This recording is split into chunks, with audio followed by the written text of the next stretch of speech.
The NFL trade deadline is in the books. Did the Bengals get it right by holding on to Trey Hendrickson, or should they have done more than just trading Logan Wilson? We'll react to all of it, plus hear from multiple Bengals players and much, much more right now on Enter the Jungle.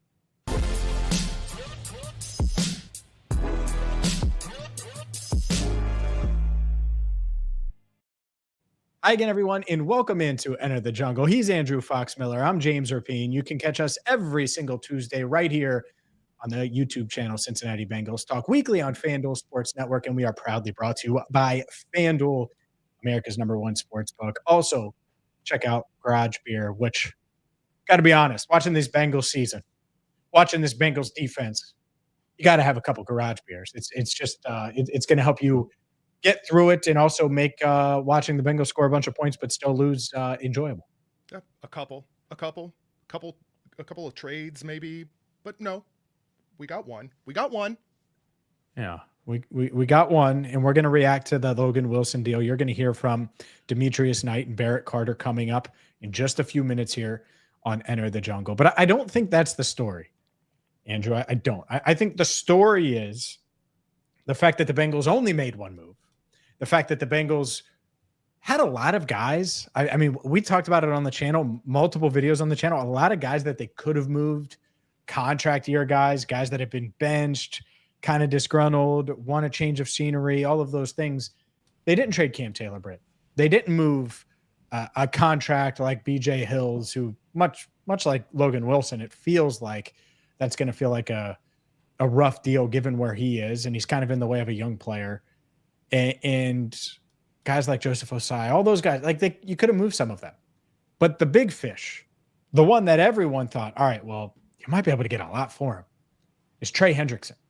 The Bengals did not trade Trey Hendrickson. He's the NFL sack leader last season, second in Defensive Player of the Year voting, was an all-pro defensive end last year, 17 and a half sacks in 2 straight years. This year has 4 sacks. He's dealing with the hip issue. I think he's going to be fine. I think he'll play against Pittsburgh. But you're 3-6. You had every opportunity to pay him this offseason. You decided not to.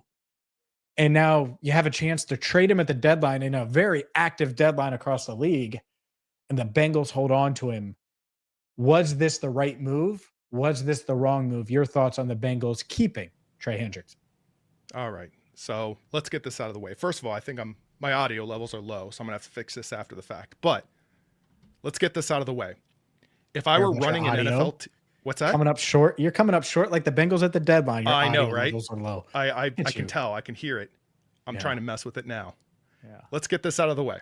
If I were running an NFL team, James, I would be terrible at quitting mid-season. Terrible.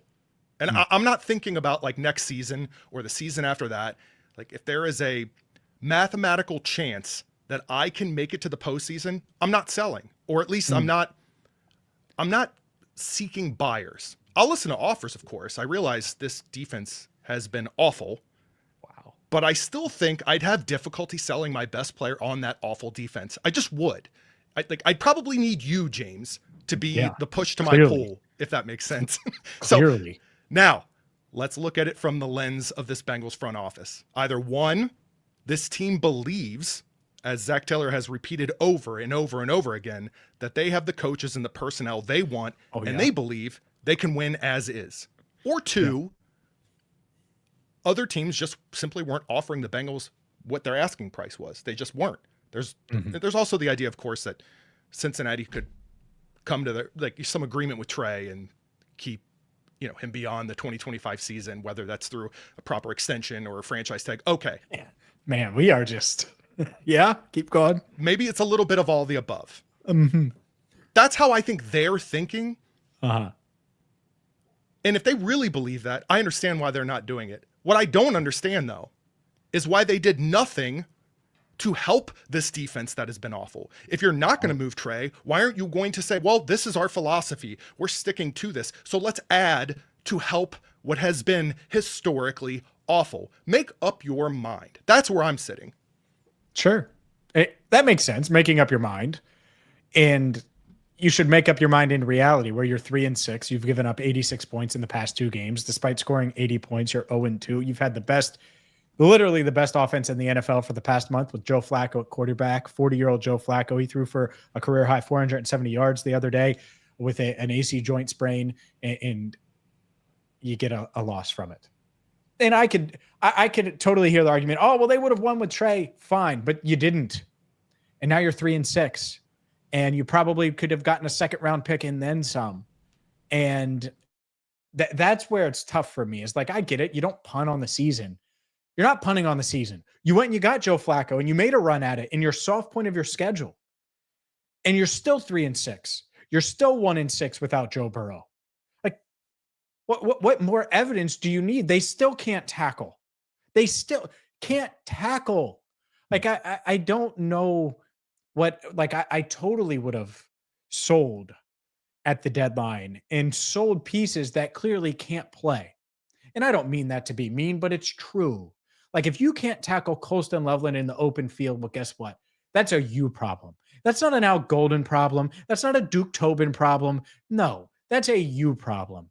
And so the Bengals safeties, we talked about them for how long during the offseason? I talked about them forever. And I said, I wouldn't keep Geno Stone at that cap number. By the way, that's another guy I would have tried to move at the deadline. Maybe they did and there was no offers. It's not personal, but plays like that are why. It should be impossible. Pat Freiermuth, there should have never been a scenario where he scored the touchdown that he did, that 68-yarder from Aaron Rodgers on Thursday Night Football. And yet he did. There should have been no scenario where Colston Loveland scored. And yet he did. Those things can't happen. And so that's what's frustrating for me. As I look at it and I'm like, even if Trey Hendrickson was in on that play, he's not getting there that fast.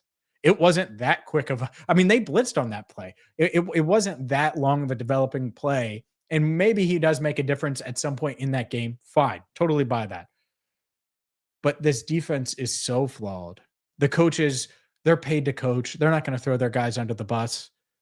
I also asked Al Golden, like, hey, you have a teaching point for Jordan? It's like, you just got to get him to the ground. There's no teaching point. Like, that's what they teach in Pee Wee football. You got to tackle him. And so if this defense can't tackle, how are you going to sell me on, well, when Trey comes back, they're going to make a run? That's how you end up mediocre. Like, that's how you end up 7-10. I didn't want that. I don't want to talk about 7-10 or 8-9 or 9-8 for a third straight year. You know what I wanted to talk about? Either a 5-4 team that should have added and made a run and been in position to make a run, or a 3-6 team that was prepared to face reality when it comes to Trey Hendrickson, because history tells us they're not willing to pay him. History tells us that's not the case. It'd be different if I thought, oh, well, Trey's going to play well and he's going to be a big part of what they're doing moving forward. I said it before the deadline. When the Bengals get back to the Super Bowl, and at some point they will, do you think number 91 is going to say that number 91 jersey is going to have Hendrickson on the back with a Super Bowl patch? Like, do you envision Trey Hendrickson playing in a Bengals, playing for the Bengals in a Super Bowl again? And the answer is probably no. I think that's a really tough path, tough thing to wrap your head around. Is that happening? So if the answer is no, why wouldn't you try to maximize what you could get for him? And that's probably a second round pick and then some kind of sweetener player or a late round pick. I don't know what they're thinking. I don't. And there's a loyalty factor with this team, certainly a stubbornness, and sometimes those cross paths, many times those cross paths with this organization. Sure. Logan Wilson, no problem.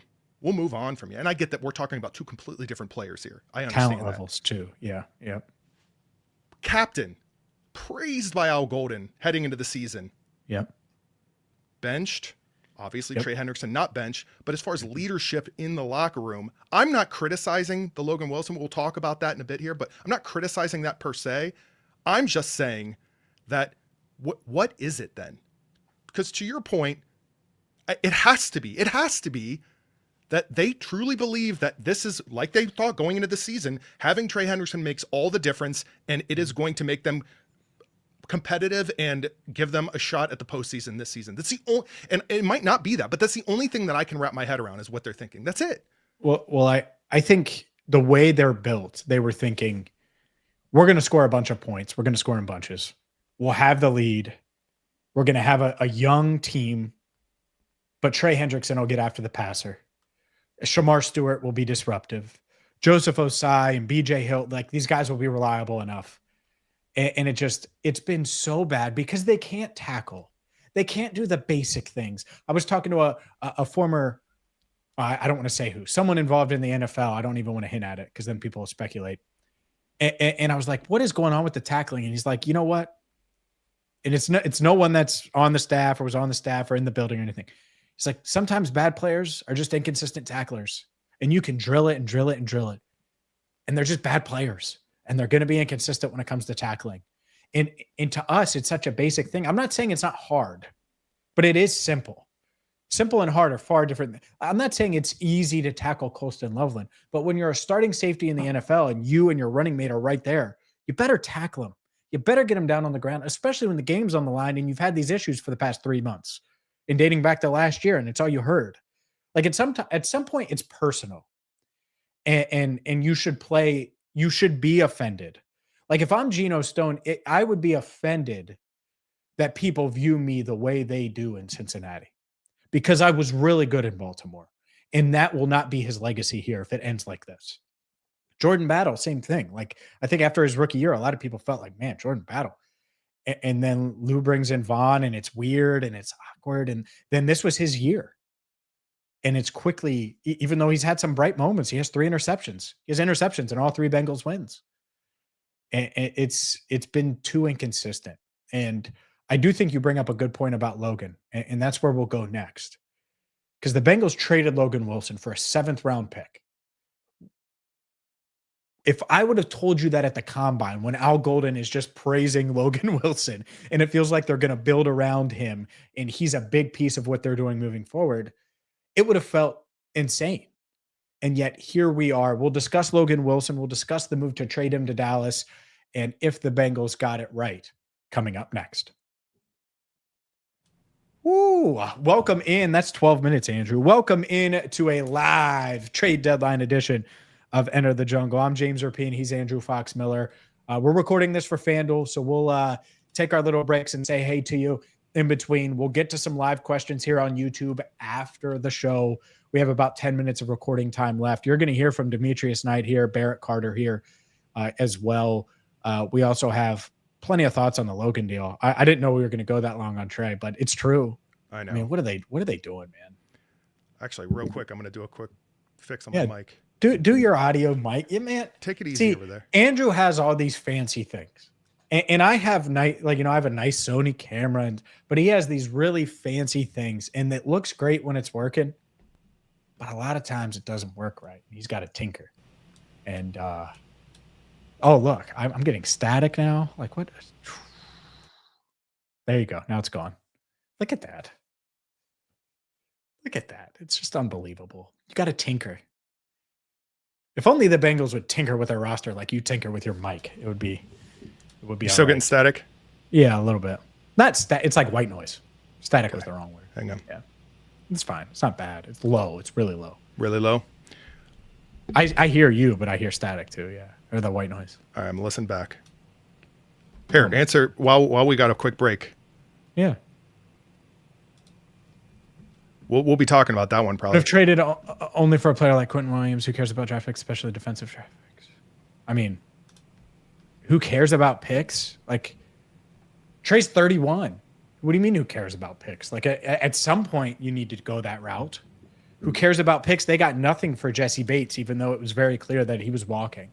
And so they should have paid him. But if you're not going to pay him and you know you're not going to pay him, well, then you should get something for him. And that's my point. And maybe they do end up paying him. I think it's going down the rabbit hole of franchise tag again. And that's rough. Drew's lying to you. You are. Yeah, but it's on record. That's all that matters. Yeah, I guess. Oh my God. It's on record. Just Here, like let me check my mic. Go ahead. We need a. I still got the white noise, brother. I mean, I'm about to take a nap. For real? All right, let me listen back. It's a little. Let me listen. I can take out the background noise, but it's probably going to take out my. Why do you need that? I could just I don't know. lower. You want me to lower my mic? No. There you go. You sound great. Well, yeah, because I took out the background noise. Yeah, but you still sound great. You don't need background noise. All right, you were booming. Do you need your own feedback. soundtrack? Here, I'll turn me down a little bit. Turn me down a little bit. Okay.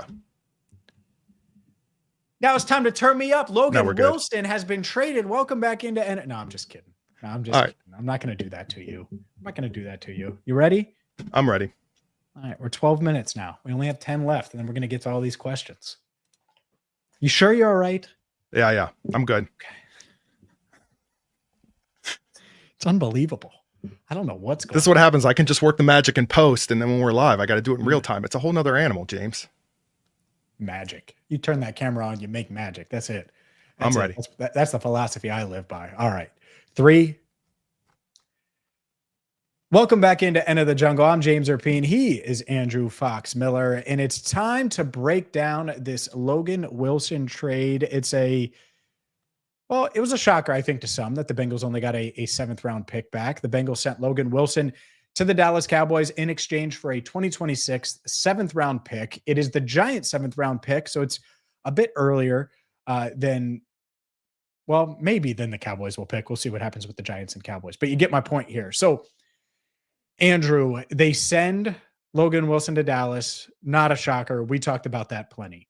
I'm going to get into the weeds a little bit with the salary cap part of it real quick, and then I'm going to get your reaction. They freed up $2.684 million in cap room and cash this year. I would expect them to roll that over, combined with the $2.55 million in cap space they free up in 2026. What does that mean? Basically $5.2 million in cap savings with this move. There's still some dead cap hits that they're going to have to eat because of Logan Wilson's contract extension prior to the 2023 season, something they would have done anyway. What are your thoughts? Too much, too little? We're going to get to our poll question as well coming up in a second, but your thoughts on Logan Wilson getting traded to the Dallas Cowboys for a 7th round pick? Well, we can assume it was the best offer they had gotten if they took it. It seemed inevitable that something was going to happen if you're not going to play him. Mm-hmm. It's really what we're talking about to a certain degree with Trey Hendrickson, but trade the vet, start the rookies, trust the process. We've seen it in sports. We've seen it in business, anywhere. You've probably worked at a place where this has happened at some level, right? Like, we let go some of our experienced staff. We're in a growth phase. Everyone give this some time. The board's concerned with lagging profits, and this is all just a necessary transition, all that, right? You're focusing on development, and everyone will continue to wait on results. I guess we're all just going to continue to do that. You can't, it's this whole mentality of you can't judge me today because we're on the ground floor of this new plan, this new vision. And look, I'm not criticizing the move per se. I'd probably take the same approach if I'm Zach Taylor at this point, because you're staring at whatever this defense is, and you just don't want to, maybe I don't want to call out what I'm seeing, and you just need to move on. And that was the one thing they did with Logan Wilson. I would have loved more, but it didn't seem like you were going to play him. Here we are. So from where they were at, this is the right move. Totally fine with the compensation. You shed the deal, because the alternative at this point today, before they made the move, and we're obviously doing the show on Tuesday, the trade happened Tuesday morning, is the alternative would have been keep Logan Wilson on the roster, cut him this offseason. And then it's a $6+ million dead cap hit in 2026. You don't have a 7th round pick to show for it. So you free up cap space, a little over $5 million. You get an asset. It's not much, but an asset for him. Fine. I'm fine with that. Here's my issue. If the plan was to bench him, I would have been Duke. If I was Duke Tobin, I would have called Zach and been like, hey, Zach, let's hold off on benching him for a month. Let's wait until the bye. Let's play Logan Wilson. I get it. If he gets hurt, we're rolling the dice a little bit. But if he stays healthy and he performs relatively well, maybe we get more than nothing, because they basically got nothing. That's why people are frustrated. Let's get to I put a poll out on X at James Rapien and get to those results. Like, a lot of people are disappointed. D or F, 42.7% of you gave it a D or F, 38.3% gave it a C, 15.9% a B, 3.1% an A. I graded it for BengalsTalk.com. I gave it a B- because I understand the process. I understand why they did it now. I don't like the path to doing it now. Like, did Barrett Carter grow so much over the past month that now he's set up to be an all-pro? Like, probably not. Like, you could have just slid him in Pittsburgh and had Logan Wilson play till now. And if he had done that and not played on special teams, where he did tweak his calf, by the way, which caused him to not play this week, it was on a special teams play. If that didn't happen, well, then maybe we're talking about a 5th round pick or a 4th round pick swap or something that has more value than a 7th round pick. And so that part, I get why people are disappointed. Sure. Yeah. I mean, if nothing else, I guess in the end, I by the way, you said B-. I'm probably there. I might maybe say C. I'm neutral. I feel like, look, you weren't going to play him for right or wrong. You weren't. Yep. And to your point with Barrett Carter, these young linebackers, it's almost kind of similar to Trey in that I almost feel as though they had their mind made up. They weren't doing anything about him, regardless of the outcome of the season, regardless of where they are now in the bye week.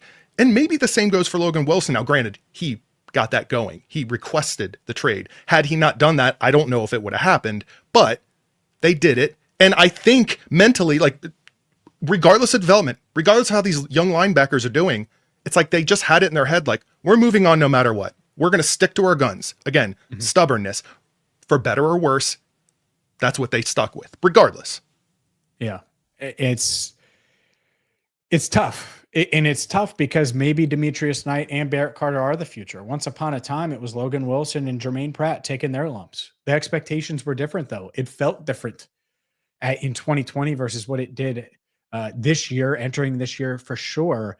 Here's what Demetrius Knight and Barrett Carter had to say in the locker room on Tuesday following Logan being dealt to the Cowboys. Definitely sucks because that's the first person you get a young Demetrius Knight gets a message from draft night, and it's like, man, that's Logan Wilson sending me a text message saying, you know, welcome home. The day I got drafted, Logan was the first person to text me. This is including family, friends, random people. Logan was the first text I received. He showed me what it looks like, what it means to be great in all areas, and I hate to see him go. It's super sad because he's been a great here for his whole career. And second I got here, he took me in like a little brother, so that bond isn't going anywhere. He walked in the training room to say bye to everyone, and then so it kind of just happened naturally.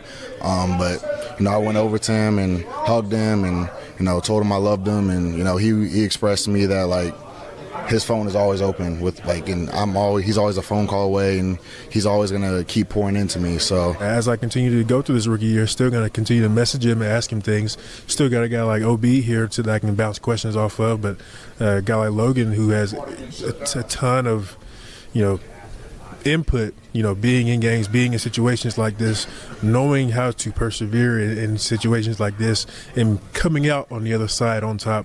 That's a guy that I'm going to keep in my corner for, forever. I'm just forever grateful for, the bond that we have and just the love that we have. Just he was an essential part of my growth and my development. So that's a special guy, special place for me. Nothing better than love for a brother. So continue to be there for him just like he was there for me and Barrett and everyone on defense. So I will say this about those two, because they're taking their lumps right now, but they're very likable. I do think that they have a ton of they have the upside because they work really, really hard and they're high character people. And so I hope they do hit that upside and the Bengals are right about them.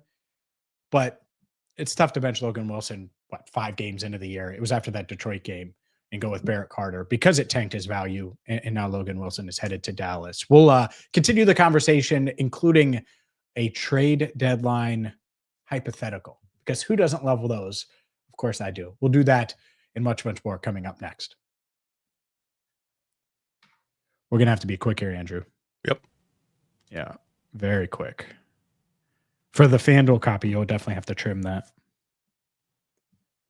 Barrett and Demetrius. I agree, Tom. I wanted, and we had to wrap that segment, but yeah, I mean, you could talk about him leaving and not starting, but you heard it right there. I feel like that's where that was my takeaway from that is you've got someone that has not only experience but can actually back it up on the field right now for the most part, and it's almost like you're leaving before literally they're not developed enough, and that will come with time, with or without Logan. But man, I have to imagine it really helps to have him around in that locker room, if nothing else. And I wonder, the Bengals are aware of that. So how much does it help? Like, I think Demetrius and Barrett are awesome dudes that wouldn't throw a guy under the bus anyway. And I'm not saying Logan was bad to them. That's not what I'm saying.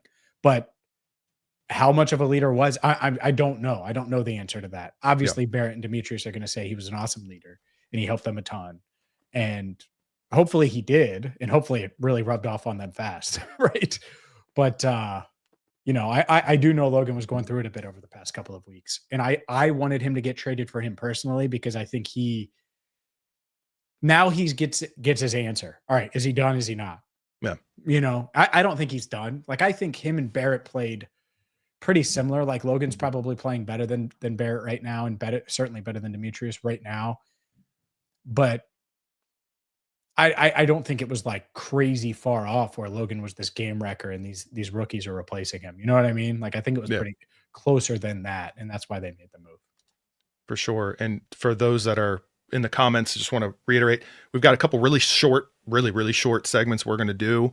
And I've seen the questions, a lot of things about Florio, a lot of things about Duke Tobin. We will address those. I've got them queued up. Trust me. Goodness gracious. Yeah. All right. I'd rather read 20 minutes on FanDuel and talk about Florio, but we will. I promise we will. Because I know you guys are interested. I wrote about it today for BengalsTalk.com because I knew you guys were interested about it. And so we will certainly get to it here. 2 quick segments. We're going to go these back to back really fast, and then we'll get to your questions. That way we can get to your questions really fast. Yep. All right. We're just going to go AFC North odds here, just so you know. That's fine.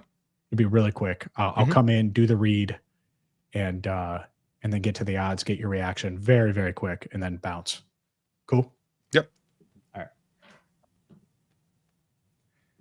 Welcome back to Enter the Jungle. He's Andrew Fox Miller. I'm James Rapien, and it's time to take a look at the AFC North odds as the Bengals' chances. Well, they're dropping at 3-6, and so are their odds. We'll get to them coming up in just a second. By the way, the NBA season is here. The NFL season's in full swing, and that's why FanDuel is your perfect place for live betting. Even if you missed the start of the game or you want to ride the hot hand, FanDuel has live bets on everything from who will score next in the NBA to fourth quarter comebacks, which we've seen 2 not go the Bengals' way over the past couple of weeks on the gridiron. However you want to play, now is the perfect time to join. And right now, visit FanDuel.com/bigplay to sign up today, and you'll get $300 in bonus bets if your first $5 bet wins. Again, that's FanDuel.com/bigplay to sign up today. You must be 21 plus and present in select states. For Kansas, in affiliation with Kansas Star Casino, or 18 plus and present in DC, Kentucky, or Wyoming. First online real money wager only. $5 first deposit required. Bonus issued as non-withdrawable bonus bets, which expire 7 days after receipt. Restrictions apply. See terms at sportsbook.fanduel.com. Gambling problem? Call 1-800-GAMBLER or visit rghelp.com. Call 1-888-789-7777 or visit ccpg.org/chat in Connecticut. Visit mdgamblinghelp.org in Maryland. Hope is here. Visit gamblinghelplinema.org or call 800-327-5050 for 24/7 support in Massachusetts, or call 1-877-8-HOPE-NY or text HOPE-NY in New York. And let's dive in, Andrew, to these odds because, well, the Bengals, it's no shock. They're third here. Minus 145 for the Ravens, plus 145 for the Steelers, plus 1,700 for the Bengals. Look, it's not happening. They're not winning the North. And they have a matchup with Pittsburgh. I guess you could convince yourself that they're going to get right back in it. Maybe they sweep the Ravens. You're not sweeping the Ravens. You're not going to beat Pittsburgh again if you can't tackle. And I'm just asking for a tackle now because they tried to give that Pittsburgh game away. Joe Flacco saved the day. Joe Flacco tried to save the day again against the Bears. It was a little too early in that scenario. And the Bengals are where they are right now. I am not confident. A few weeks ago, I thought they were sneaky in the North. Now I'm not buying those long odds. I mean, if they're not going to win, James, shouldn't we be making like even more money if it were to happen? I'm just saying. The Logan Wilson trade didn't move the needle. Okay. Here's what I'm thinking. I agree. Yeah. I don't like, by the way, that Dallas has very similar odds. And then what did they do? They went and made some aggressive moves, we could say, on their current season. Mm-hmm. I don't know. Just going to throw that out there. Just throwing that out there. No doubt. No, I was totally down for the Bengals to add to their defense with a player that could be around for a long time. I don't blame them for not giving up a first round pick for Quinnen Williams. I would have done a couple twos, maybe a trade. You know me. I'm ready to wheel and deal at any point. The Bengals didn't, and we'll see how it plays out. Definitely not feeling confident about their chances in the North. But what's one move that you wish they would have made at the trade deadline That's next. Welcome back to Enter the Jungle. He's Andrew Fox Miller. I'm James Rapien. The trade deadline is over. It's past. No more trades, no more moves, no more hypothetical scenarios, which is a real big bummer for me. What's one deal you wish the Bengals would have made? Are we going to go specific player or just any high level move here? Because I have a lot of thoughts. One of each, if you want to go that route. Go ahead. I mean, honestly, I would have closely mimicked what Dallas did. Speaking of, I mean, I don't know that I love a first and a second. Granted, it's a 2027 first, I think, right, that they gave for Quinnen Williams, but I would have been very aggressive with that conversation if I were the Bengals. I would have loved some just pass rush. How do we get it? Interior defensive lineman that can actually rush the passer. Sign me up. I like that. Yeah, I get it. I do. I think defense. I would have offered like a set, like 2 2s for Quinnen Williams. I would have been in on a first rounder for Jeffrey Simmons before this week. Here's what completely derailed this for me. Losing back-to-back games. Yeah. At 5-4, I would have said buy. At 4-5, you could have convinced me to buy in the North. But at 3-6, it feels so much different. Now it's BYE where you're buy. Exactly. And so I love those moves. I couldn't necessarily get behind them. I think we're going to look back and say, man, they should have traded Trey Hendrickson and they should have gotten a 2+. And instead it's going to drag out and it's going to be this franchise tag and it's going to be this drama-filled, uncomfortable spot. Maybe not, but that's my fear. And so not because I don't want Trey around, not because I don't think he can still play. I don't want to go through another offseason of Trey drama for right. the Treys of our lives meme. And so that's the big regret for me. If it was one move, there's a bunch I would have made, of course, but that's going to do it for us. If you're looking for more on the Bengals, make sure you check out the YouTube channel, Cincinnati Bengals Talk. And until next time, for Andrew Fox Miller, I'm James Rapien. Thank you so much for watching and listening to Enter the Jungle. Look at that. Boom. Nailed it. Let's go. It's not a hot mic. We're talking to everybody. Don't you worry. Everybody loves that. They're like, oh, you should be. I was getting DMs one time. Like, do you guys know that you're still live? Like, yeah, I know. If they were 4-5 or 5-4, I would have hit up everybody I knew with it that has been involved in the Titans organization, which is pretty clearly, there's obvious ties. Like, hey, Jeffrey Simmons worth it? Is Jeffrey Simmons still got it? Because that would have been one. Quinnen Williams would have been one for sure. I think Dallas got desperate and gave up more. Like, I don't think anyone else was close to offering that for Quinnen Williams. I think 2 2s is probably the max. And you could argue, and like a 2027 first is close to a 2026 second. You have to wait another year, but that's still a first round pick. Like, if you're the Bengals, I wouldn't give up a 2027 first because you just don't know where you're going to be. Like, that's really, that's NBA level, like, future stuff that I know the Bengals wouldn't do. Plus, it's 2026 is obviously steep, but at least you have some, if your scouting department especially is doing their job, you have some idea of what the draft class is going to look like and what positions of need, players that you're actually targeting, so on and so forth. I know it can change drastically between November and April. I get that, but at least you're closer to it. You have some idea. 2027, who knows? Right. That's it. And I don't want to go down that hypothetical road, but like, there's a lot of things that could happen, obviously. So I kicked my fuzzy here with a Mike Santagata type question here. All right. 4-5-2 defense doesn't work when your defensive tackles are as bad as the Bengals are. Great defensive tackles are a necessity to run Al Golden's defense. Sure. Yeah. I mean, I get that. Yeah. I that's why Al, I think, was so excited to get BJ Hill back, is because he's like proof of it. But yeah, they haven't overcome DJ Reader. I was talking to someone inside league circles this week, and I was like, man, DJ and Jesse are just lingering. And he was like, yeah, the DJ one is huge because it completely changes how they can play defense. And that's what sucks, man, is like, if you just pay DJ, who didn't make he made less than Sheldon Rankins, and he's coming off the injury, but like, no one would have blamed you if it's a Geno situation where like he's just not the same. No one's going to be like, man, you paid DJ Reader. Right. Can't, like, I'm mad that you did that. Like, instead you pay BJ Hill another contract. Like, that was so out of the norm for them. And I mean, 3 years, 30 million. And in the moment I was like, oh, okay, that makes sense. And then like right after I'm like, wait, no, it doesn't. Because you have the same defensive line now that you had with a nose tackle now with TJ Slayton. It just, Well, and sometimes it makes sense in that moment, but then they don't respond to the outcome of what they do or don't do. And that's probably at times the bigger issue, whether it's spending, whether it's just backfilling what they've lost.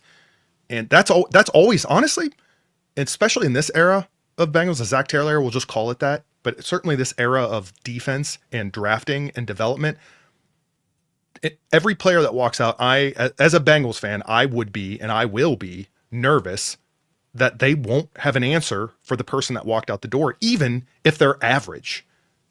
Yeah. Real quick. I'm not pretending I wasn't reading something.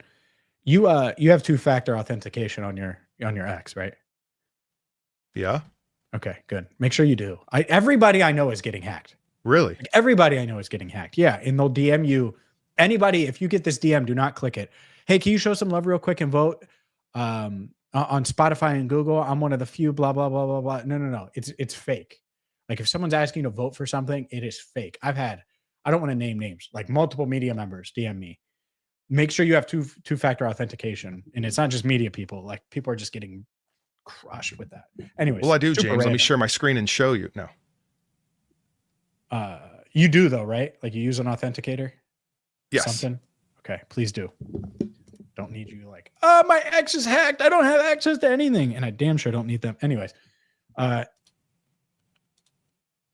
I'm sorry. I'm responding to something in the chat here. So let's get a few other things popped up here. Let's get this one out of the way. I know it's been a hot topic. I've just been sitting on it. Yeah. Tom Jones had mentioned it, but I've seen many others. Question, James, more news on Tobin about Florio. Is it clickbait? I'm gonna read the quote. I'm pulling up the quote now. I wrote about it at bengalstalk.com. It isn't clickbait, just to be clear. It's not clickbait. He was in the middle of, it would be like the middle of the show we just did. I gave an opinion or a thought. That's all it is. So it's not a report. It's an opinion. It's speculation. And this is what Mike said. He said, the front office is constantly evaluating everyone, players who will be back or not be back, which is normal for every team. Coaches who will be back or not be back, normal for every team. There's this bubbling up now that Duke Tobin, the de facto GM, is going to be out. We'll see. Maybe during the bye week, maybe sooner. Heads are going to roll in Cincinnati. This is unacceptable because it's largely unprecedented how bad the defense is. And so could heads roll in Cincinnati? Sure. Like, don't you feel it? I feel it. I feel that there's pressure on this entire coaching staff right now. I think that there's pressure on the organization. I think they felt that, and that's why they traded for Joe Flacco. And I think they felt that going into this stretch here. And that's why it was so underwhelming. I think everyone in the building viewed that 3-game stretch after the Flacco trade, and you go to Green Bay 5 days later. It's like, all right, we have Thursday night against Pittsburgh and then 2 home games against the Jets and the Bears. Let's go 2-1 or 3-0. And if you can do that, you can catch your breath at the bye and make a decision at the deadline and then make a real run at this thing. And they've been so bad that it's like, oh my goodness, like how have they gotten here? How has this happened? Especially after winning that Steelers game. So here's what I know about the Bengals. They're not going to act emotionally with anything. They don't act with emotion. They aren't going to react to Twitter. They're not going to react to what I'm saying or what anybody's saying. They're going to take a breath and look at it and look at the situation. And so, yeah, I think seats are warming up. But this idea that like Duke's out, well, I don't think they're there internally at all. And that doesn't even include the fact that he's been around as long as he has, how close he is with the family, how much they believe in him, all of those things. I just mean results based. I don't think they're there. They're not there with Zach. They're certainly not there without Golden. They're not there with this coaching staff. And I think that would happen probably before Duke would happen. Maybe not. Maybe I'm off on that. But no, this is not a report from Mike Florio and Duke Tobin. What he's saying, though, is that things are unacceptable. And maybe he's hearing chirping on social media. Maybe there's some chirping behind the scenes. I don't think that's coming from Paycor Stadium. I don't. I don't think that he's getting much, if anything, from Paycor. Now, could something happen if it continues to go like this? Something will happen if it continues to go like this, and it should. But the Bengals aren't going to, for lack of a better phrase, shoot from the hip at the bye week and make ground sweeping changes because they've lost a couple of games. I know it's painful and I know it puts them out of it, but that's never how they've reacted to things like this. And I don't think that's how they're going to react now. Trying to think how to ask you this as a follow-up without putting you too much on the spot. Is there a possibility, is there any possibility that Bengals front office, Mike Brown, they evaluate this situation, they like Zach so much as a coach, they're putting all their faith in him and they're exploring options, we'll say, as an alternative to the current approach that they have with Duke Tobin? I'm not trying to get this out there as like a report on your end or anything. That's why I'm trying to watch how I'm asking this question. But do you see a scenario where they're more bought in on Zach and the culture, so on and so forth, and they're willing to go all in on that side of things versus top down, versus the other way around? But yeah, supporting. Yeah, you're saying could Zach outlive Duke? Yeah. Could they choose that over the other? Is that a possibility in your mind? No. Okay. Here, you don't have to elaborate if you don't want to. No, possibility, like anything's possible, right? Well, okay, there's a non-zero chance. I get that. Yeah, but like that's so tough for me to say and be like confident in, because, all right, like, who do you think built the 2020 and 2021 defenses and rosters? Like, if you're going to rip them for now, also look at who decided not to pay Jesse Bates. Would Duke Tobin say we don't need to pay Jesse Bates? Right. Or would he say, okay, we're not paying Jesse Bates, let's get Dax Hill, which didn't align necessarily with what Lou did. When in reality, the Bengals would have the best safety tandem in the league the past few years, in my opinion, had Jesse Bates and Dax Hill just played together. Had they moved Von Bell after that Super Bowl run, as weird as that sounds, and I know that sounds crazy, but had they just plugged Dax in with Jesse Bates, I think they would have been just awesome at safety. And so that's what's so hard for me to do, is to like dissect, all right, well, this is a Duke pick versus this is a Lou pick versus this is an Al pick versus this is a Zach pick. This is a Lou decision to sign this safety. Did Lou really want Geno Stone, or did the front office think Geno Stone would help do what Jesse Bates did enough to help? Like who's to blame with all this stuff? And I sound like an Al right now, like OWL, because I keep saying who, but I just don't know all of the answers to them. Yeah. What I do know is there's no scenario where you pick Demetrius Knight over Tate Ratledge. I do know that Jackson Carman never should have been picked, period, by this team. I do know that Jermaine Burton never should have been picked by this team. And there's a reason why pre-draft, even way back then, whether it was here or on Locked On, we were not talking about Jackson Carman. We were not talking about Jermaine Burton. We very, very little bit on McKinley Jackson. And part of that is because they could have, should have, would have just kept DJ Reader, and then you don't need McKinley Jackson. So that's what's tough, is I don't know where to put the blame. And so they all deserve the blame, and it's small enough to where, and collaborative enough to where I don't necessarily think that Zach can come out scot-free. And last year, he went to them clearly and was like, hey, Lou, I need him gone. I need Frank gone. I need this guy gone. Like, we need to make these changes to my staff, and it's going to be better. Well, it hasn't been better. And so everyone says, oh, well, this is an indictment on the front office. Fine. But you got to understand that Zach was the one who said, this is what we need to do. This is the plan. And so I think Zach is in hot water. I think his seat was hot last year. And so what he would need to convey is, hey, if Joe had just stayed healthy, which is really hard to do because Joe Flacco's balling, right? If Joe would have just stayed healthy, our plan would have worked. It would have, I don't know. It's such a layered question, and it's a much longer answer than you were thinking that I was going to give probably, but there's just so many layers to it, and I don't have the answers. And there's like 3 people on the planet, probably less than that can actually give you the answers. Like Zach can't give you all those answers. Duke can't give you all those answers. Like maybe Mike, like if Mike and Katie and Troy, if they sat down with us and we gave them truth serum, maybe we get the answers from that, but maybe it's even lower than that. Maybe it's just Mike. Because if they fire Zach, or if they made a move with Duke, or they're making any of these big moves, Mike is signing off on them still. I promise you. It doesn't mean that he's handling all the back and forth and all that, but he's still signing off on them because he's still the team president, and you got to run those big moves by him. And that doesn't mean he handles the day to day, but when it comes to those type of changes, of course Mike has input. Yeah, but by the way, you mentioned there's a lot 2021 season around that time frame. I mean, they spent on defense, impact players. And I'm not even saying they necessarily needed to repeat that this past offseason, but imagine if they had not brought back the same players. I don't know. Anyway, free agency, they've had some higher highs in that area, and they certainly could be better there too, of course, but drafting and developing will continue to be the theme until we start seeing some results, I suppose. Well, honestly, on defense, it needs to be from all areas. They need to be active in free agency. They should have been active in the trade market. They're going to need to continue to be active in the trade market. It's so bad. Yeah. Like, I wish Minkah Fitzpatrick was younger. Like the Dolphins mentioned him as like a trade, like he's just too, like, can't do it. But like, let's say like when the Steelers traded for Minkah, when was that? 2019? I think 2018, 2019, when the Steelers traded him, and that was like a shock.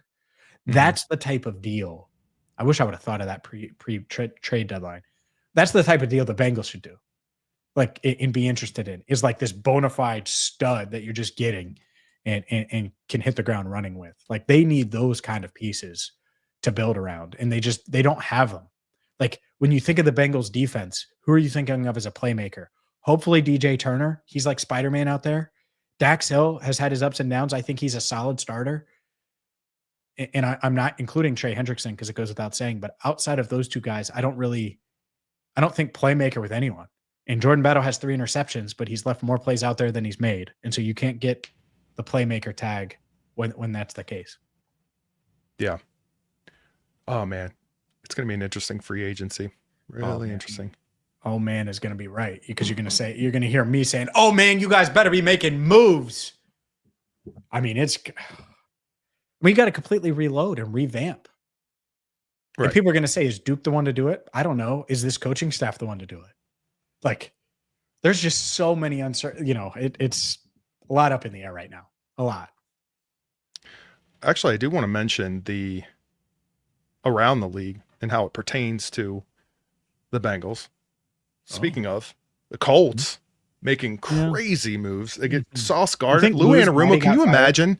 Say whatever you want about him, or like whatever whether it was his time to leave Cincinnati or whether you think he should have never left. Either way, it doesn't even matter. He's got to be loving his situation right now.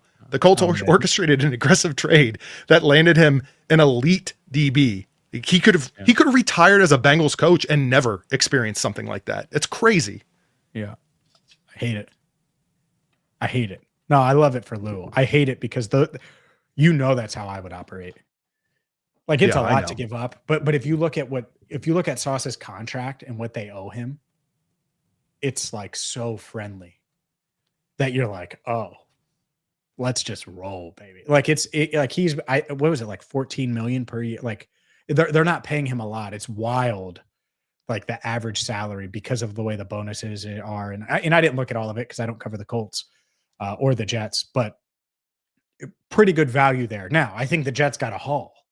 Like, to get those picks, it means the Colts are all in on Daniel Jones. They're all in on this year. They're all in on the next couple of years. But the other thing here with the Colts, why do you think Daniel Jones has thrived so much? That guy, Tyler Warren, is a freaking G. Okay. It's awesome. So there's value in having a tight end. I've been on like the tight end train for the past like 3 years, and it's not like they did nothing. What were you comparing that to the Bengals? It's not like, I mean, yes, an upgrade at rookie, it developed tight end, but Gesicki, I like the Noah Fant situation there. I don't know. You trading Shamar Stewart for Tyler Warren right now? Oh yeah, but that's a different. No. That's in a bubble. Because in February, when I said, "Oh, we'll be open to tight end," people are like, "No, they cannot take that position." Oh, okay. That's where this is coming from. That's just stupid. That's my point. It's like, no, get a guy that can help you, right? If they would have taken Malachi Starks and he was really good at safety, who cares if it's not a valuable possession? He would help you at safety. If they get a tight end and he really helps you, who cares? Get a guy who can help you. And hopefully Shamar Stewart can help them. I'm not there yet because, he's hurt again, I think, and it's rough situation. But man, oh man, from what he did during camp and what I saw in camp to what he hasn't done on the field, it's a wild difference. Like, I thought he was going to make an impact right away, not necessarily a bunch of sacks, but just be like this Tasmanian devil chaos creator. And there's been no chaos. None. Yeah. But we'll keep talking. This will be the same cycle of conversation every regular season, off season, especially in the off season, when you talk about, oh, people are mad at you at tight end. The issue isn't so much that they shouldn't be going after an offensive skill player, let's say in the first round. The issue is that we can't rely on this team to properly address their needs in free agency. And I know that just that you got to do it right. Draft the player, not the position. I get it. But when you're left with a team that isn't filling the positions in free agency, sure, I understand where the gripe is coming from. But then you take a 25-year-old linebacker in the second round over. Okay, here we go. I know. No, but like that's what happens, because then you need to fill the linebacker. Like if you needed a linebacker and you felt that way, right? Well, then I mean, there's so many things they should have done differently at linebacker, to be honest with you. I mean, they messed it up. I mean, and that doesn't mean Demetrius and Barrett won't be good, right? But you get nothing for Jermaine Pratt. You get a 7th for Logan, and you spend 2 relatively high picks on linebackers. Plus you sign Oren Burks. Like, it's just a lot of resources there. And where are you at? Like, it's not like you're like, oh, well, the Bengals linebackers are set now. Like, you're hoping they are, but it doesn't feel that way today. I wanted to comment on this. We've been kind of circling saying the same thing. I get that, but yeah, I see a lot of comments from people on social media and even in our comments here on YouTube where people are saying, well, we can't trade. What's the point of trading Trey Hendrickson for picks when they don't draft well? What's the point of moving this player and getting 70 picks if they can't do anything with 69 of them? Like, I get it, but you're also left with a team, in my opinion, that is clearly not doing, I just said it, enough in free agency to address the need. So what you're left with is the draft. So you just got to go with a numbers game at some point. I'm with you. I don't feel excited if I hear that they're getting a 2nd or a 3rd or a 4th. I'm not thrilled about it. I'm glad they got something if that were to ever happen in a trade. But at the end of the day, if I believed that they would address a need in free agency, then yeah, I'd be with you. But it works both ways. So you either rack up on the one currency that they can appreciate, which is pure numbers that they can add to their roster and somehow try to develop, or what? Like, do better in free agency? They're both difficult asks, but at least for sure you're getting draft picks. So yeah, it's wild because I think their worst draft that they've had, at least round 3 on, they had 10 picks last year, not in 25 and 24. And so they take Mims, totally on board with that. Chris Jenkins, I think he's fine. Maybe not great, but fine. After that, let me read these to you. Jermaine Burton, huge risk. McKinley Jackson, huge risk. Eric All, love the talent, but obviously injury history, huge risk. Josh Newton, clearly hasn't worked out as well as they want. Love his mentality. We'll see. Tanner McLaughlin, not on the team. Cedric Johnson, maybe their second best defensive end. That may be a hit. Dejon Anthony, miss. Matt Lee, everybody on social media, including myself, likes him more than the team does. Clearly, like, it's the 10 picks. They didn't move up. That was the draft they moved up. Yeah, I remember. Move up, right? And you get like the Burton and McKinley picks are just burning holes. And we didn't talk about either of those guys for a reason. Right. Like the McKinley pick, that was like the perfect time to take an interior offensive lineman. The Jermaine Burton pick, my guy Troy Franklin was right there. What are they asking Burton to do? Run in straight lines. Guess what Troy Franklin's really good at? Running in straight lines. They thought Burton was going to be this do-it-all guy that could line up everywhere, and that was their vision. And my goodness, has it not worked? I mean, it is bad. So, yeah, I mean, the drafting part, I get it. I do. But like Miles Murphy was a huge risk at the time when they took him, and it hasn't worked out yet. And I like Miles as a person for sure. And I think he's a good dude. It just hasn't worked production wise. And that sucks. It does. I mean, he has 4.5 sacks right now. He has the same amount of sacks as Chris Jenkins, just to give you an idea, right? Drafted a year before, defensive end versus defensive tackle. they have the same amount of sacks, just to give you an idea of where those guys are at. Code Red Omega, VIP suite member, by the way. I wanted to point this out because I've seen a few comments saying, you know, it's sad, as long as the Browns own this team, nothing changes. I wish I could believe they'll fix it, but I don't. That's probably about the most teetering on not having an opinion one way or another about how you feel, how much you feel the Browns may care. I'm calling this one out because simply I still stand by, like, we'll call it, I don't know, devil's advocate, for lack of a better term, I'm going to go at this with, but I truly believe they really care about the team. They really care about winning, and they are doing what they believe is best. I do think that. One thing they probably could do a better job at, I suppose, from what I've seen, is maybe trying some new things, trying some different approaches, maybe being a little bit more aggressive at times. That's just my personal thought about it from what I've seen other teams do and what's worked for other teams and what hasn't worked for this team. But at the end of the day, I do think that they truly care. They're truly trying. They're just trying in their way. And it just, we're seeing the results for now. They're definitely trying. Like, they've made 3 trades in a year in season, and they hadn't really done that ever. You know, they add Joe Flacco. Like, that's so bold for them. Now, I get it, right? These other teams are going crazy and all those things. I get it. That's why I hesitate to, like, rip Duke to shreds or rip Zach to shreds or rip Al to shreds. Because, like, I don't know what ownership is saying no to that those guys want. Right. And I know ownership was the one that was like, all right, well, we're negotiating with Jesse. You think anyone in the building didn't want Jesse, like, from a personnel standpoint? Of course you did. Yeah. Like, people wanted DJ Reader. The coaching staff wanted DJ Reader. And so to not have that and to pivot, is what it, you know, so that's what's tough. It's what's tough about all of it is we don't know. It's not like a traditional organization where this person's making all the decisions, right? And Duke is taking a lot of the blame now, and that's fine. But, like, I don't think Duke was the one pounding the table for Jackson Carman. And I know I'm going far back, but, like, that pick cost them a Super Bowl. Right. I believe that. Like, that pick was so bad and so out of left field. And I think we have a good idea of who kind of came in out of the shadows to make that pick, but that just can't happen.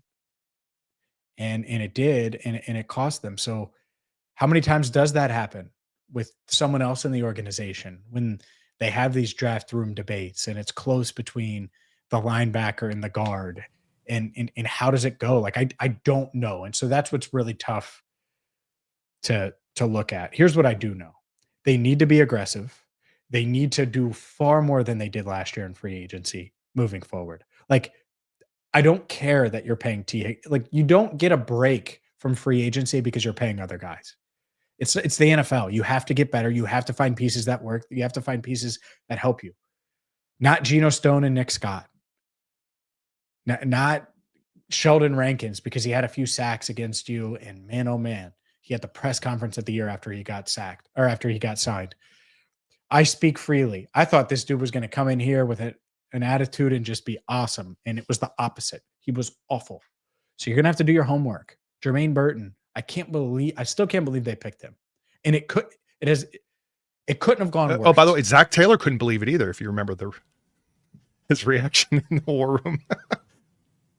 We never talked about him. I breathe the draft. There's no one at Paycor media-wise every day that looks at the draft stuff as much as I do that time of year. Yeah. Like, I crash course it from, like, February on. You know that.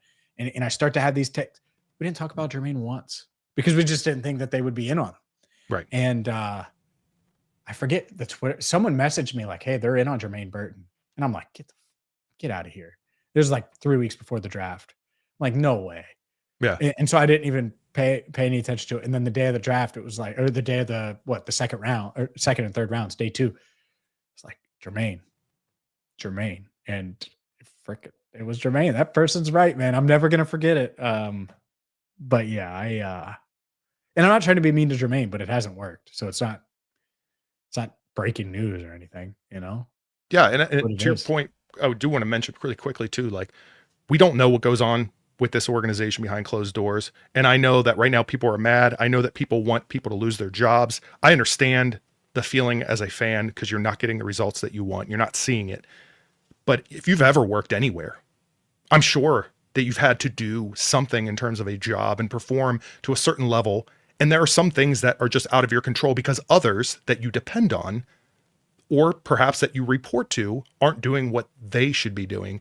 And you don't know where that ends sometimes if you don't have visibility into that organization. Like even James, who is, media insider, whatever word you want to use, it's not like he has that level of access. There's a reason why, but ultimately it's tough. So what did you say, Katie? Yeah, right. Yeah. And if that's the case, get her on right now. But at the end of the day, I'm not saying not be frustrated or to want a change. That's perfectly fine. I'm all on board with shaking things up. Let's change some things up. Mike. But I can't sit here and tell you for sure where exactly it begins. Mike, you only got offered a 4th round pick for Trey. Mike Brown. No, I'm just kidding. All right, I'll stop. No, you're right. It's and the thing is usually you can get hunches and info without people telling you directly, and you can, if you study the patterns enough. That's why the Burton thing was a surprise. That's why some of these things have kind of thrown me off in recent years. Like it's like the BJ Hill contract is such a surprise because it's the 3rd contract. Yeah. And you'd be like, well, that's it. That ship is sailed. It's run its course. They did this with DJ. They've done this with a lot of guys. They're kind of doing it with Trey. And I think I'm pretty sure what the coaching staff looked at it, and maybe Al Golden was like, hey, we need something there that we know we can depend on. And that was probably it, right? And I don't know that, but that's my educated guess. And so that's why it's tough to put blame on anywhere. And by the way, BJ Hill's playing fine. I'm not knocking him, but I think at where they're at, it's like, all right, well, you're paying significant money to a fine player, but you need playmakers. And with the way they operate, it almost hamstrings. They're kind of hamstrung with how much they can use, how many resources they can use to go get those playmakers they need, because they're paying a solid starter in BJ Hill, if that makes sense. So he's taking criticism from me, but it's really not criticism. It's just where they're at, how they operate, knowing that. So guess what their record is all time, the Bengals record. All time as a franchise? Hold on. Yep. They've played 896 games. They've played 896 regular season games. I was looking up their draft history just so I could have everybody in front of me. Sure. And their win-loss record is on that. 896 games. Guess their win-loss record. We'll end on this. I'm going to say wins because I'm not doing the math of subtraction here, but I'm going to say 384. Wow. You just think they're that bad of a franchise. They're 406. Oh, I was close. 406, 485, and 5. 406, 485, and 5. So they're 79 games under 500. 79. There you Quit go. living in the past. We got the future on this roster. James, this defense is the future. What do you think Zach Taylor's record is? Oh, I've known it. I've kept tabs, but I haven't checked in a while.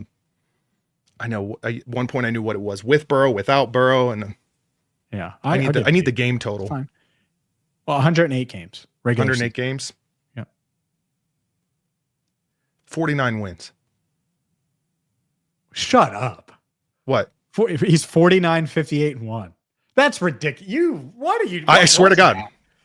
Zach Taylor stalker? Like, what's wrong with you? No, it's like when you look at the jelly beans in the jar and you kind of like eyeball it and you gut reaction. Yeah. Okay. How many times have you guessed the jelly beans in the jar? Like, that's ridiculous. Wherever the opportunity presents itself, James. I mean, all right. What's his playoff record? Dentist lobbies? I don't know. What's his playoff record? 5, 4, 3. I haven't thought about playoffs. 2. This one's easy for me. I mean, it should be easy. I got to start 2 playoff actually runs. So never thought about postseason record. He's only lost. It's 5-2. He's great. 2. Yeah. I was going to say, I was trying to think about how many actual games were played. It was also light years ago. Like, I remember in that, because that was the Jermaine Pratt yelling at Joseph Osai, just don't hit him out of bounds. And then being at Arrowhead and looking up, like the way the media room is, Yeah. Like I had to look like directly up at Joe Burrow to get him. Like if you pulled up the post game press, like it's like my tripod's like flipped up and like looking up Joe's nose basically. And I remember asking him about the trash talk and the rivalry and all that stuff. And I was like, man, this is the best rivalry in the NFL. This is just going to continue. And then 23 happens, and then 24 happens, and now 25 happens, and it just feels like it's. Yep. I mean, that feels like forever ago. That feels like so long ago. It really does. It does feel like a different era. Like it could be categorized as such. It does. For sure.